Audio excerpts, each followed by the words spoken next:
nous situons sur le marais de Villechétif, au sud-est de l'agglomération troyenne.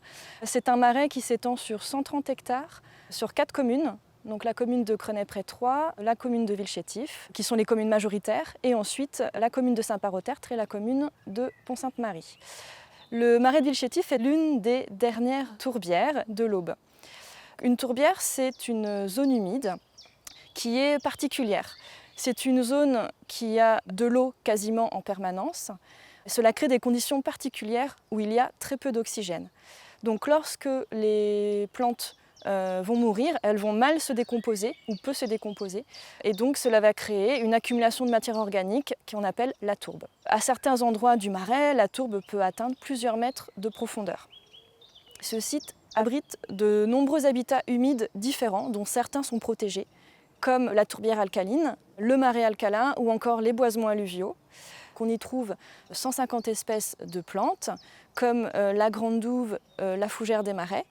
On y trouve aussi quelques espèces de carex ou lèches, comme on peut voir ici. Donc, ce sont des espèces un petit peu tranchantes au niveau des feuilles et qui forment par exemple de gros touradons qu'on retrouve typiquement dans les tourbières ou dans les marais.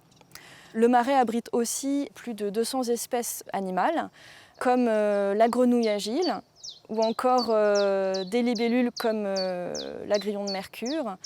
On y trouve aussi tout un tas d'orthoptères, qui sont des criquets et des sauterelles. Le marais de Villechétif est une zone humide qui assure plein de rôles qui sont indispensables pour les sociétés humaines.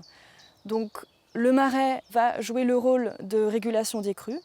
C'est comme une éponge, c'est-à-dire que lorsqu'il y a des inondations, le marais va absorber l'excédent d'eau et cette eau va être restituée lorsque nous sommes en période de sécheresse. Ce sont aussi des zones qui ont un rôle d'épuration de l'eau grâce aux plantes qu'on a dans le marais. C'est une zone également qui a un rôle important dans le stockage du carbone. Lorsque la tourbe s'est accumulée depuis des milliers d'années, elles ont stocké énormément de carbone. Lorsque les tourbières fonctionnent bien, ce carbone reste piégé à l'intérieur. Mais aujourd'hui, on constate que les tourbières sont de plus en plus dégradées et au lieu de garder ce carbone, elles le relarguent dans la nature. On sait qu'aujourd'hui, les tourbières occupent 3% de la surface mondiale. Si ces tourbières devaient relarguer le carbone qu'elles ont, cela doublerait la quantité de CO2 atmosphérique. Donc ce serait vraiment catastrophique si ça se produisait. Donc aujourd'hui, il est vraiment important de préserver ces milieux pour qu'elles puissent continuer à assurer toutes ces fonctions.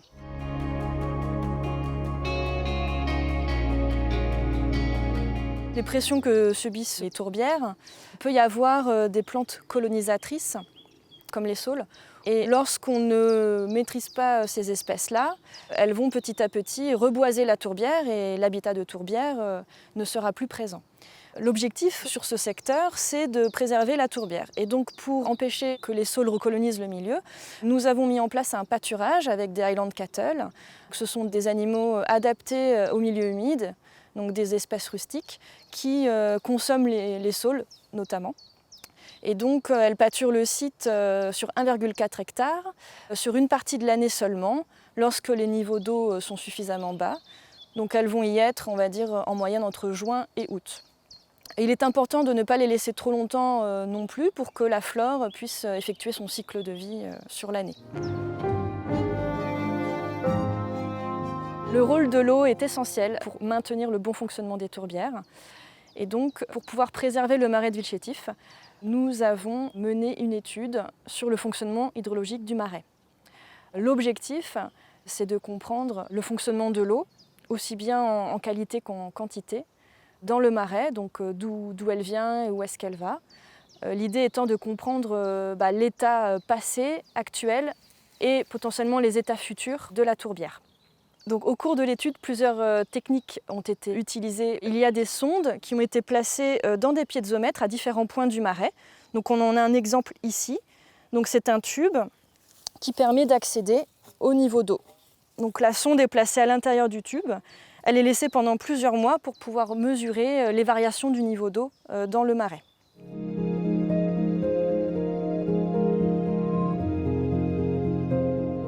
Alors ici, nous sommes à côté du canal d'Argenteuil, qui a été creusé par l'homme au XIXe siècle afin de drainer le marais pour pouvoir le cultiver. Nous sommes ici au niveau de la rocade est de l'agglomération troyenne et les automobilistes qui l'utilisent sont loin de se douter qu'en fait ils traversent le marais de Villechétif puisqu'il a été coupé à 2 endroits par cette rocade au niveau de l'est du marais et de l'ouest.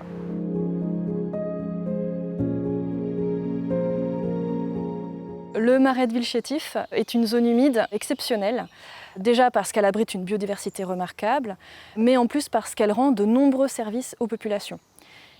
Et pour ces raisons-là, il est très important de la préserver. Donc si vous vous promenez sur le site, surtout merci de ne pas déposer de déchets, de ne pas ramasser les végétaux. Si vous vous promenez avec un chien, essayez de le tenir en laisse, de manière à ne pas perturber la nidification des oiseaux, par exemple, et également de ne pas faire de feu, ce genre de choses.